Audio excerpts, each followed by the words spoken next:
पाकिस्तान के एक ड्रामा निगार हैं खलीलुर रहमान कमर। कोई 1 महीने पहले उन्हें हनी ट्रैप किया गया। मैंने सोचा मामला जरा ठंडा हो तो मैं इसके कानूनी पहलू पर बात करूं। जिन लोगों को केस का नहीं पता उनके लिए quick round up. Khalilur Rahman Qamar कोई हफ्ता 10 दिन तक एक लड़की से व्हाट्सएप पर बात करते रहे, तस्वीरें भी शेयर हुई और फिर 15 जुलाई को उस लड़की के बुलाने पर वो सुबह के 4 बजे उससे मिलने उसके घर गए। वहां कुछ लोगों ने उन्हें अगवा किया, मोबाइल और 2-2.5 लाख रुपए लूटे और 1 करोड़ रुपए तावान मांगा। खलीलुर रहमान ने इनकार किया तो गैंग के लोगों ने 2-3 घंटे बाद उन्हें छोड़ दिया। वाकया पेश आया 15 जुलाई को। खलीलुर रहमान कमर ने पुलिस में 6 दिन के बाद केस दर्ज करवाया। पुलिस ने कुछ रोज बाद गैंग के 13 लोगों को गिरफ्तार कर लिया। इस गैंग के सरगना की गिरफ्तारी के 1 दिन बाद खलीलुर रहमान की नाजेबा वीडियो सामने आई, जिसमें उन्हें उसी लड़की के साथ काबिले एतराज हालत में देखा गया।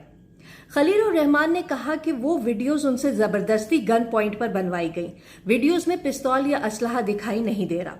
अब आए एक और केस की तरफ। जिस दिन खलीलुर रहमान को हनी ट्रैप किया गया उससे 3 दिन पहले सुप्रीम कोर्ट ऑफ पाकिस्तान ने रेप के एक केस में मुलजिम को बरी कर दिया। एक लड़की मुमताज बीबी ने FIR कटवाई थी कि वो अपने भाई के घर पर अकेली थी जब भाई के दोस्त मोहम्मद इमरान ने घर में घुसकर उसका रेप किया। ट्रायल कोर्ट ने मुलजिम को 10 साल कैद की सजा सुनाई। लाहौर हाई कोर्ट ने उस फैसले को बरकरार रखा। दोनों अदालतों के फैसले की बुनियाद फॉरेंसिक रिपोर्ट थी जिसमें जिनसी ज्यादती साबित हुई। लेकिन जब ये केस सुप्रीम कोर्ट गया तो 3 रुकनी बेंच ने मुलजिम को रेप के जुर्म से बरी कर दिया। फैसला 2-1 से आया। बेंच में जो 2 मर्द जजेस थे उन्होंने मुलजिम को बरी किया, जस्टिस जमाल खान मंदोखेल और जस्टिस मलिक शहजाद अहमद खान ने। जो खातून जज थी जस्टिस आयशा मलिक, उन्होंने फैसले से इख्तिलाफ किया और अपना इख्तिलाफी नोट लिखा। मुलजिम को 2 बुनियाद पर बरी किया गया।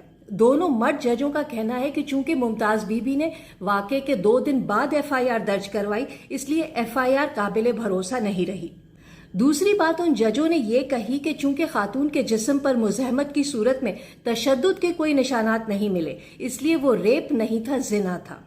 एक तरह से उन मर्द जजों का कहना था कि कसूर मुमताज बीबी का है कि उसने खुद को बचाने की कोशिश नहीं की।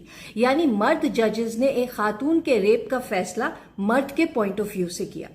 जस्टिस आयशा मलिक ने अपने इख्तिलाफी नोट में लिखा कि किसी भी जिनसी ज्यादती के केस में DNA को सबसे ठोस सबूत माना जाता है और ये कि रेप को साबित करने के लिए मुज़ाहमत का होना लाजमी नहीं है, क्योंकि ये बात दुनिया भर में कानूनी तौर पर मानी जाती है कि हर शख्स जिनसी तशद्दुद या ट्रॉमा को अपने अपने तरीके से फेस करता है। कोई लड़ता है, कोई भागने की कोशिश करता है और कोई खौफ से फ्रीज हो जाता है।